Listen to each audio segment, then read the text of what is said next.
when we chose to work with electricity, we had to make a very strong social decision.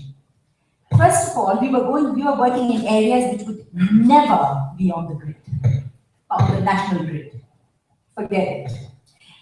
And there we had to provide electricity, of course, in an environmental way, which was not health hazardous, and contributed to the well-being of the community. We had to work in a way where we could not make electricity a consumption item, but an item which would be a replacement for what they already were using for light, through kerosene.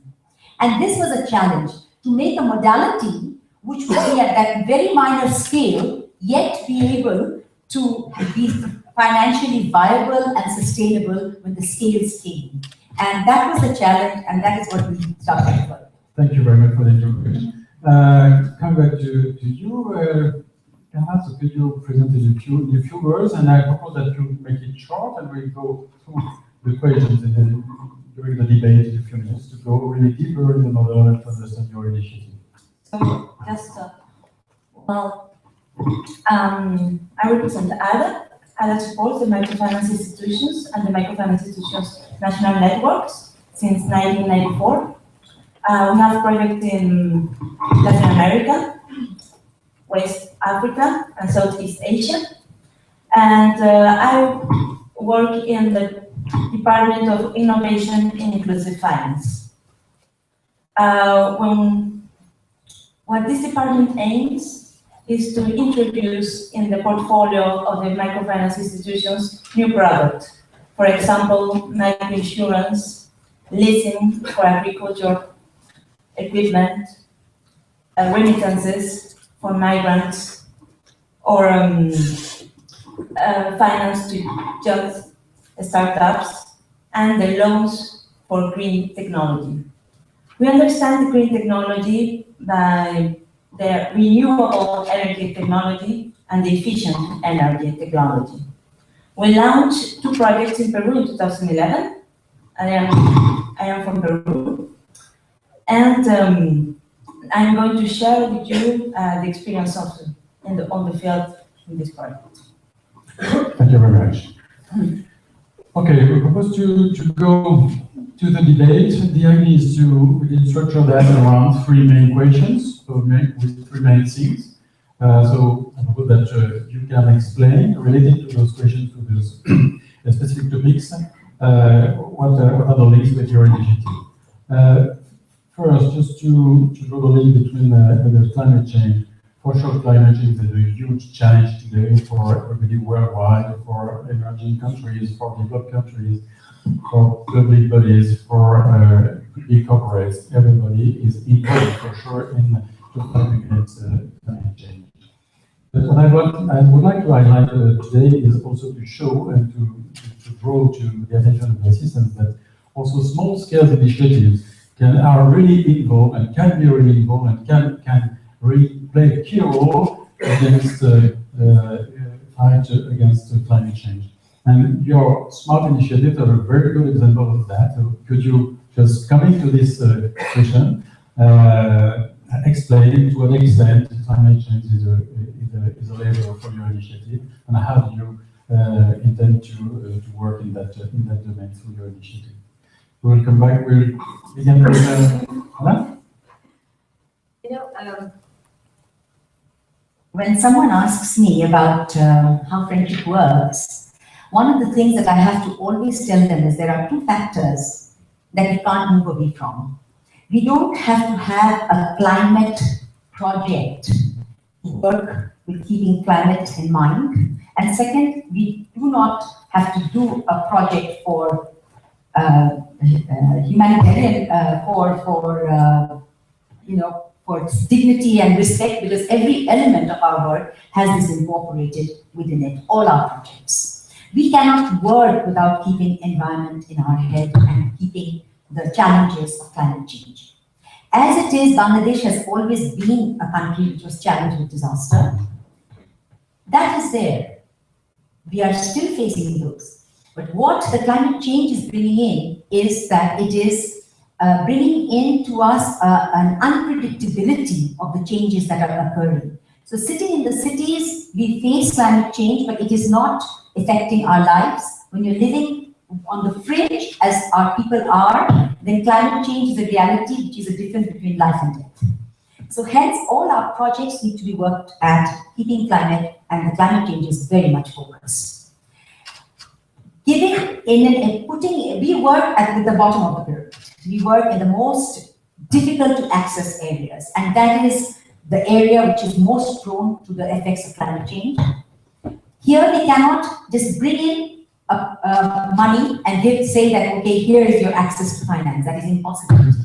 We have to ensure, as I mentioned, that they are given, that they don't live on quicksand, because they are living on quicksand. So all the projects that we are having, microfinance or access to finance, has to come after you have given them a foothold on which to stand. If you don't do that, whatever input you give them, it all goes through the sea and it disappears. And they become more and more indebted. So this is the way that we decided to work with. So green finance and the way that we work in providing finance is to ensure that is first of all to have a vision which is much bigger than the organization. The vision is for development of this community, not only finance for us or having a project which is sustainable for the organization, but ensuring that these thousands of beneficiaries that we are reaching, they have their sustainability first, because that is how the change for the BOPs or the bottom of the pyramid can happen. So we try to meld in a system which is holistic. We put in, of course, we put in finance, but we put in a very a kind of a finance where we ensure that the money that they pay us back is something which they can pay. So we move in with training, assessments, ensure that they have access to health, access to education. Once they have this, then the money is not drained.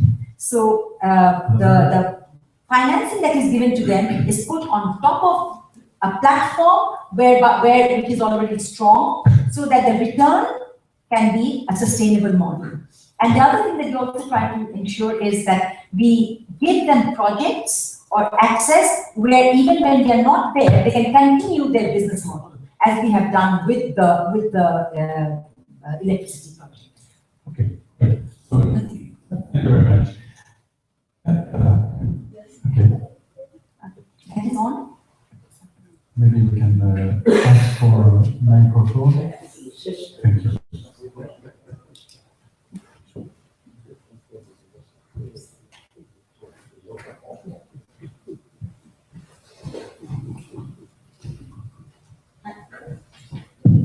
Okay. Well, Adam is an NGO who's supporting institutions. Well, to benefit the clients, final clients, we support the microfinance institutions. So we have a different approach. What we decide? Closer. Sorry. what we decide to develop this kind of products? By one side, we can't ignore the climate change. In Peru, we lost 40% of our glaciers in the last 40 years.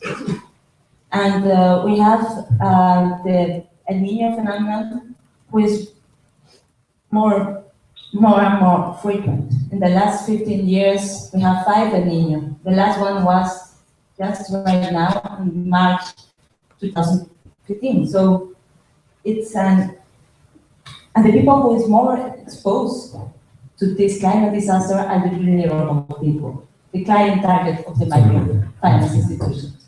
That's why we work on the level of the MFIs directly. What can MFIs do to tackle the climate change? They can do activities inside institutions, for example, recycle paper or change the land. They can do outside activities, for example, exclusion list, to don't finance activities against the environment. And they can develop financial products. And we decided to support them in this specific issue. Very important. You spoke about financial services, and we'll come back to that, I think, in deeper details. That's very important.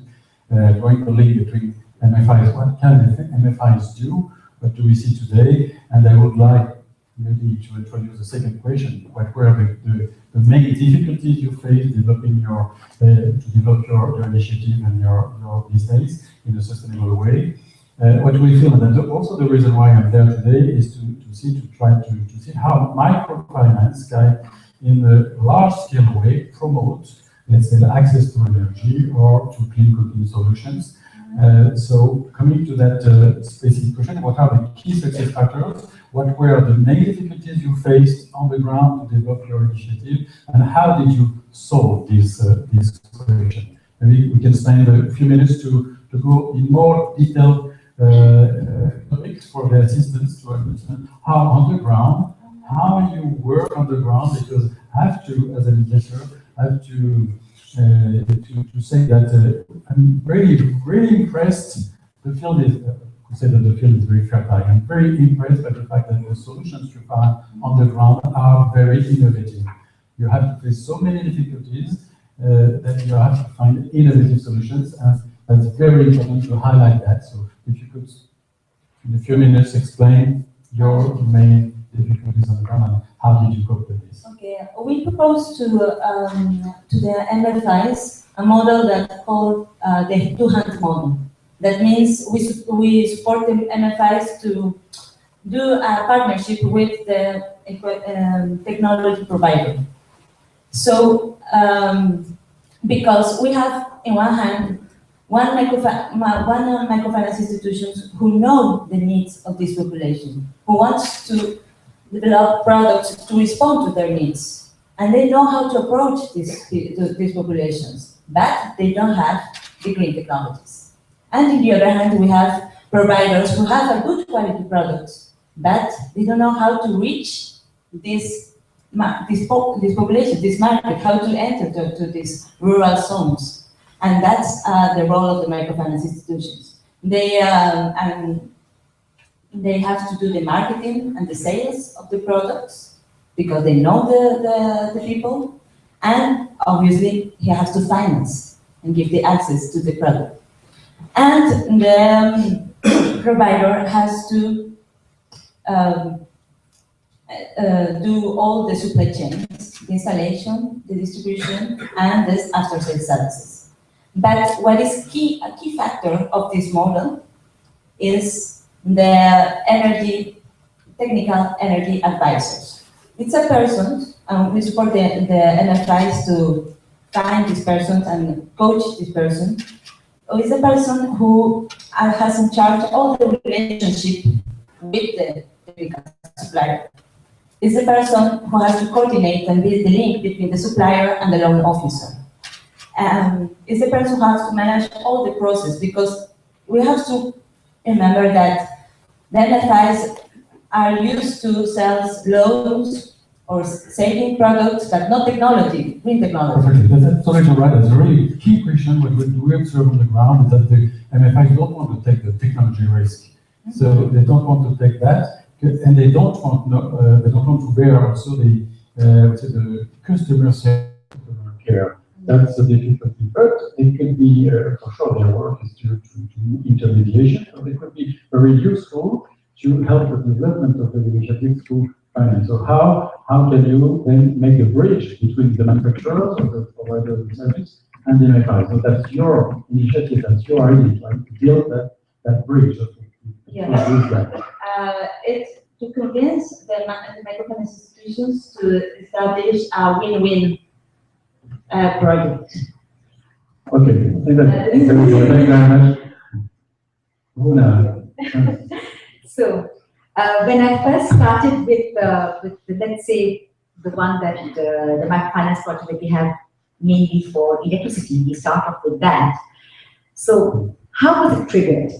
So we go to the field and we find that to pay back per month, every month, a solar home system the person, the man, the household owner was not feeding his own children because it was socially better to have a solar panel. And actually, I had refused to do electricity at that point. We had started solar home system, and I said, we are not going to get involved in this because it's something in my conscience I cannot accept. Then we just found that let us work at it from a totally different point of view. What is the amount of money that they are actually today spending on light? What is it? It was less than €1. At that time, it was 0.75 euro cent. That is per month the family was spending on one kerosene lamp. So how do we better this without spoiling the financial life? This was an incredible challenge. It was like a challenge where you take to go to the moon, just on a different scale. Because I tell you, it was really, really something which people did not want to put their heads in simply because it was too small. But that too small in one area that we are working is 10.4 million. And that was the market of the small. So, but the amounts were very simple, very little. So we started off working upwards from there. So first of all, with GDF actually, we tried several systems. We tried systems of small microgrids because that was the only solution. One light, 0.75 euro, that was the cost that we could take from the beneficiary.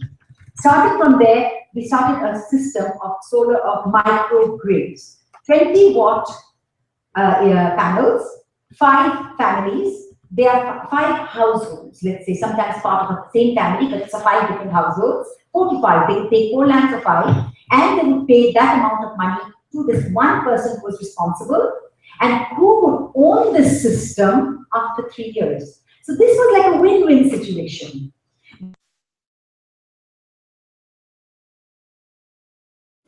Hazardous free because we did get a lot of burn cases coming in because of kerosene lamps, etc. And the kerosene lamp is so small that there was no synergetic effect of income generation. Whereas when you gave the one light, you could actually, the children could study. We found people having social businesses because women were making sewing. The man could have his shop open for 2 hours extra at night. So there was a kind of a synergetic effect with that one light. So we started that. All right, that was fine. Then where is the problem? The problem is that in these areas, it's so remote that to reach a community, you needed one person to take a boat to go to that community to get the money, which was less than the cost, less than the cost of the boat and the person. So how do you reach it? So we decided to have a system by which the model of the microfinance, which is the money that purchase and cost with limitations of 27% set by the government of Bangladesh, that's the interest we can charge. We have found a system on scale of 2,000 a year. It should become sustainable. We have not reached it as yet. It should become sustainable. However, the sustainability will not come unless we have a subsidy for reaching this community. So there are 2 different models, 2 different systems. The microfinance body can become sustainable, but reaching them does not. So there is a subsidy which needs to be involved in cases like this. And we found the same when we did the fishermen community. There was a certain amount of subsidy initially that was needed, and only on scale and training, workshop, having it all internalized could we provide the services. So just to maybe tell you a little bit this time. No, that's here, and then you really highlight the key factors. We see that there are so many constraints, as you say, reaching the customer, providing a good service, a good product, but in an affordable way. In that way, what you have to put in place the ability for the customer to be able to pay over time, not to pay upfront, but to pay over time, something which is affordable for you. That's very key. And affordable means that we also need to ensure that they continue services, which means the maintenance, that it has to be set up properly, maintenance has to be done properly, the people on the field needed to be trained so that they can look after the system. The whole thing is part of the package. You cannot isolate only the sale of the MFI without giving this package. and part of and the whole when we talk about the development happening actually in the field, if the package is not given, it doesn't work. Perfect. Thank you very much. Just to add, it's interesting because we have the same challenge in Peru. We have two big challenges. The first one was staff awareness raising. We should to train the staff, these technical energy advisors into the method, have to train the staff to know what is a solar water heater, what are the benefits, and how much money a client is going to save by months if he uses this solar water heater instead of electrical. So we have to develop a lot of the strategies to awareness raising of the staff, and they do the awareness to the clients. That's one. So that's more or less the same strategy. But the other big challenges is the supply chain. And well, we work in the mountains, so it's almost the same. So, the people live 4 hours or 8 hours from the cities, and it's not so easy for the microfinance institutions because they are used to have a module and visit more and more clients at the same time. That's for the technology provider, and that's one of the most biggest challenges on this moment. Thank you very much for highlighting this key success factor. Just to conclude, because before we go to the questions with the audience, it is very important that you understand that you found a model. How do you then guarantee the sustainability in the long term? How do you prove that the model is robust? How do you prepare the model to scale it in a large scale, then to provide sustainability in the long term? If you can, in 1 minute, just. What we did from friendship was we kind of internalize the whole modality within the organization. So we have access to finance wing, which is an organization which is called Mushti, part of friendship, which does the microfinance. However, the responsibility of the beneficiary to provide, that we feel for the beneficiary, to provide the service to the beneficiary, we really cannot leave it to a vendor. It doesn't work. We have to internalize what we call a vendor within friendship. So we have another organization within that which provides for the services. So that is Midi, which actually buys and ensures that the services are reached with the technical people within that. And also we have an involvement of friendship, because choosing the poorest of the poor is also our responsibility. And going to the poorest of the poor. So we have a sustainable economic development part of friendship, which does the selections. So we select the poorest of the poor, which is our vision and which is our mission to do. Then we have the ensuring that the services, that they are getting the best model, and the services of training, of maintenance, of installation are done properly. Again, we have in-house that. And then we have the microfinance unit. The three are working together in harmony, I hope. Thank you very much. Let's see the next 5 years. Well, we realized that we have 2 key points to work. One is reinforce, go beyond the microfinance sector as friendship, and reinforce the technology suppliers. And the other one is we have to create local with a specialized team on microfinance and green energy. This local unit has to work like a hub to link it, the two value chains. And it's local, so he can do he can support the microfinance institutions closer, and he can identify the good suppliers, and it can support them to improve their production, improve their supply chain logistics, and also to disseminate this new idea, because not all the technology suppliers knows why it's interesting to go a rural area. It will be more expensive. They don't know what is there is a latent demand on this area. So that's why we think that we have to create these local units, and once we arrive to dynamize the market of the green technologies, these units can become social enterprises. And that's how we are going to do this model durable on the tank. Yes. Okay, thank you very much. Yes, so that's very, before we come back to the, to the room, thank you very much. That's very interesting, very clever. We said that you have to set up a real model, complete model, that's very complicated, so you have to find innovative solutions. There are still some challenges to face. The road is okay. I think that I'm just to get a witness of your initiative and the field that's very, very interesting, very innovative.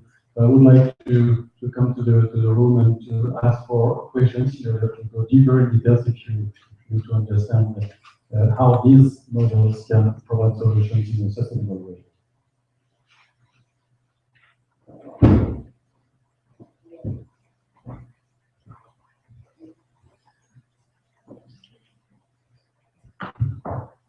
Yes, good morning.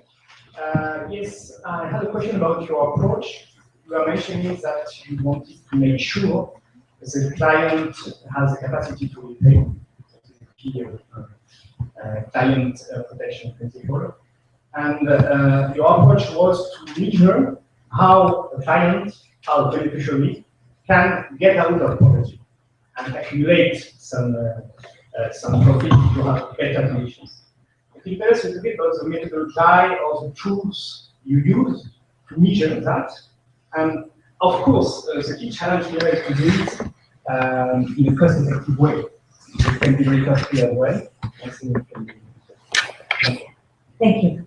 First of all, we do not give loans to customers who do not have basic platform to stand on. The ultra poor needs to stand on a platform before we give any loans. Then we judge very well. For example, if we are in an agricultural manner, if we go to an island and we find that 20 people want agricultural pumps, whereas the capacity of that island to absorb the pumps are only 5, we will ensure that we only give them 5 pumps, because that our mandate is very clear. It is to ensure that they can repay and they can become wealthy. Regarding electricity, for example, after 3 years, first of all, we have chosen to only give for the ultra poor what they are already spending. So it is not having impact on that. Number 2, after 3 years, they become owner of a system by which they can continue getting the money from their families and extra households the same way. So they do not have to repay us back. The life of a bulb is 15 years, life of a battery is 5 years. So they can also earn money from there. So these are the quick things that. Thank you very much. Another question, Midi?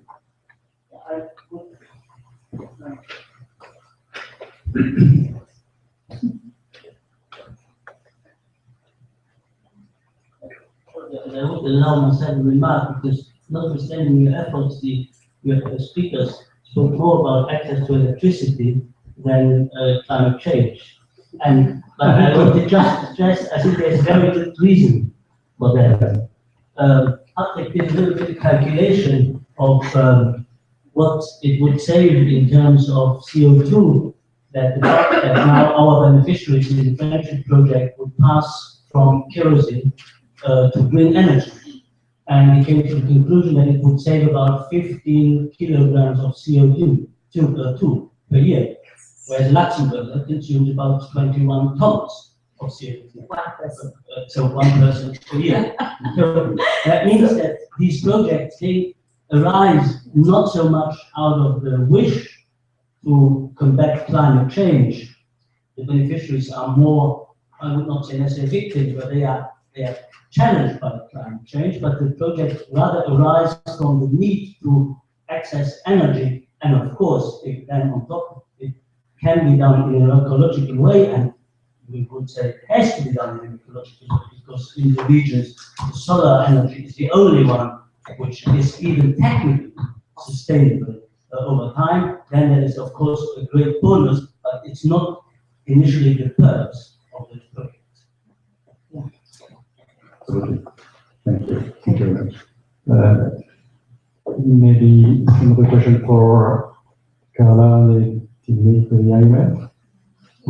So I'm quite interested about your initiative, and so could you, in a few words, explain the main topic and the main levers for you in the coming months or years to make that break between the manufacturers and the MFIs, in order to help the MFIs to play their role, a key role to help to finance and to fuel development, in fact, of these initiatives. Yes, the microfinance institution have a real role to play on the development of the market, of green technology market. We saw in our projects in Peru and in Philippines that the providers sell more and more equipment by loan, but also by cash after the intervention of the microfinance institutions. So we have to recognize that the role we have to awareness raising of the population and to dissemination of this technology.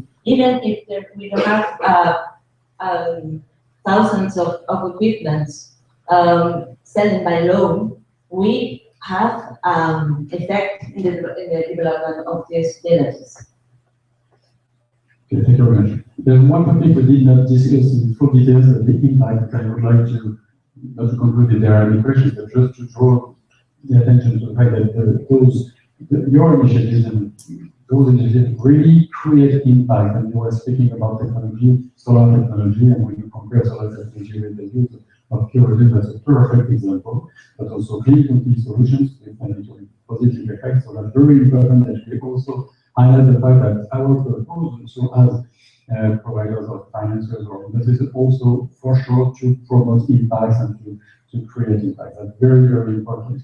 And all of the initiatives to create impacts have to be sustainable in the long run. And I will just highlight also the fact that the MFIs for us are clearly a key success factor. That could be, but we understand really the constraints, but let's find a way to get them more involved in the development of their activities. Because you have to be aware that all those companies, once they have to scale up, they have really faced a financial gap. In fact, it's very difficult for them to bear, I would say, the working capital needs and provide the equipment, but also to provide the credit to the customer. So trying to work together and trying to draw the bridge between the manufacturers, the MFIs, would really be a great lever for the development of the initiative. If I could just expand on that. For our whole project system, we are needing approximately 17% subsidy. Now, the Bangladesh government is providing for a light bulb in the city to rich people more than 40 to 50% subsidy. So sustainability, you are reaching out like you're wanting environment solution for the most poorest of the people, not the rich countries so much, but they're kind of working on that. In the same way, the Bangladesh government is asking us also to reach energy to the ultra poor. They are subsidizing 40 to 50% through subsidized diesel, and the government buys it all on the main grid and then subsidizes and gives it to the people. So double subsidization is happening for the rich, whereas for the poor, the system that we have found is still 17% subsidy only. So, sustainability needs to be evaluated. How do we evaluate sustainability in a case like this? It's to ensure that the people can eat and live and just become a little bit more empowered to be able to deal with their lives. And if we can make them reach that before ensuring that our organization reaches it, for me, I think that's a very big step, That the thousands of people, all the beneficiaries can reach that level. That's important instead of one organization, which needs it very much. We have to be sustainable and viable, but we really have to ensure that they are sustainable and viable first. Okay, and as you explained very well, sustainability is providing a good service, a good product to the customer, bringing really good and relevant solution to the customer, and that is real sustainability in the long term. So thank you very much for your presentation. Thank you very much for your question. I think we are just in time before concluding some points. So I will leave the floor to Mr. Fager for the conclusion. And thanks very much for this presentation.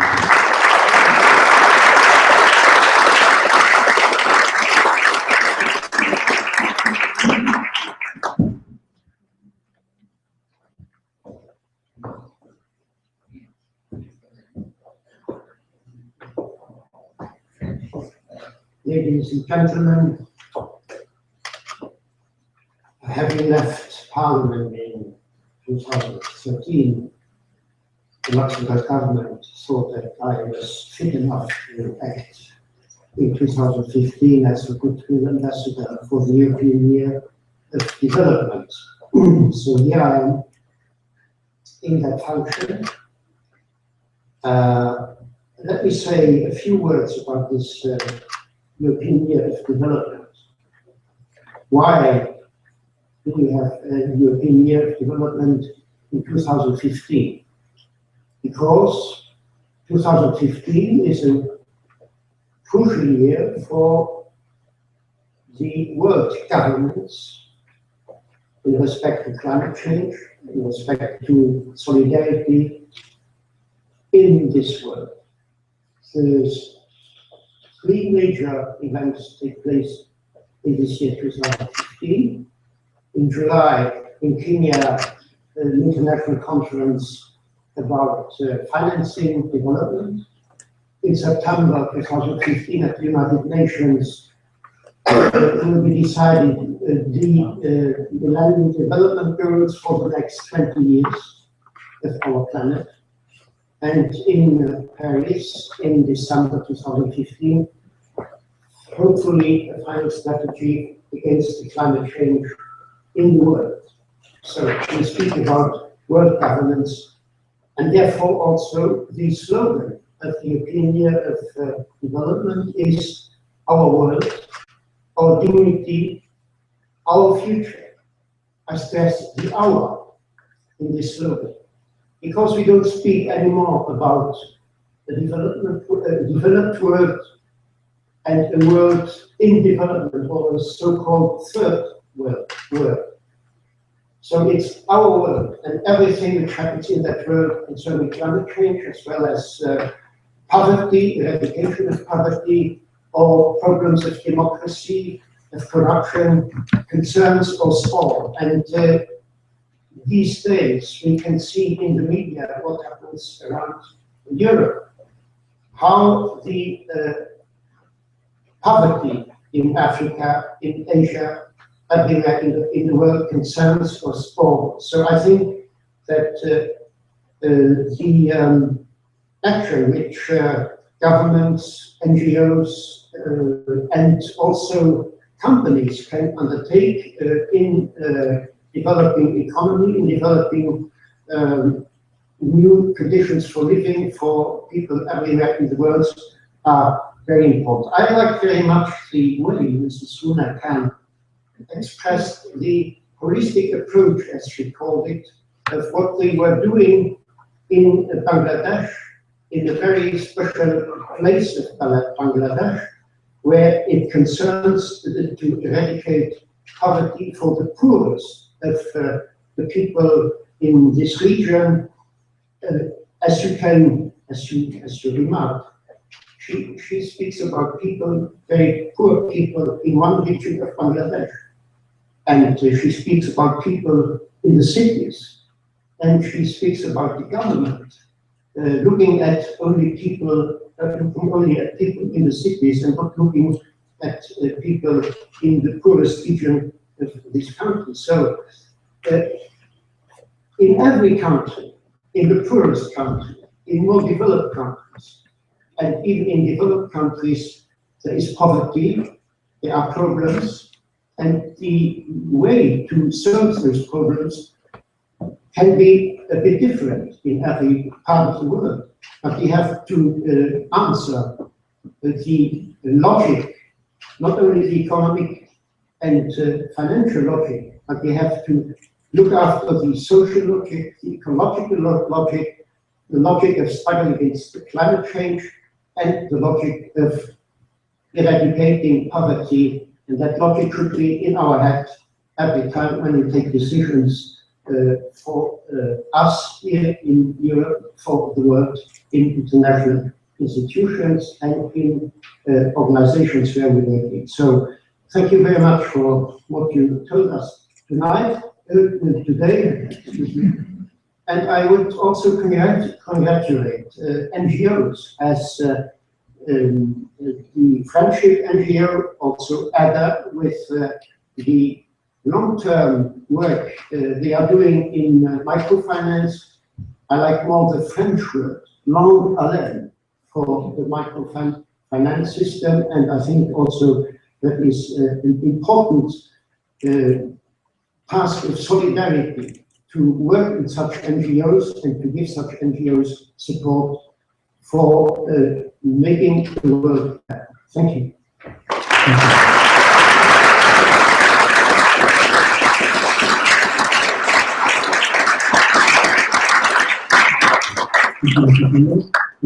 Before we go on, Chairman, and together for lunch, I would like to especially thank Adam for organizing this confidence.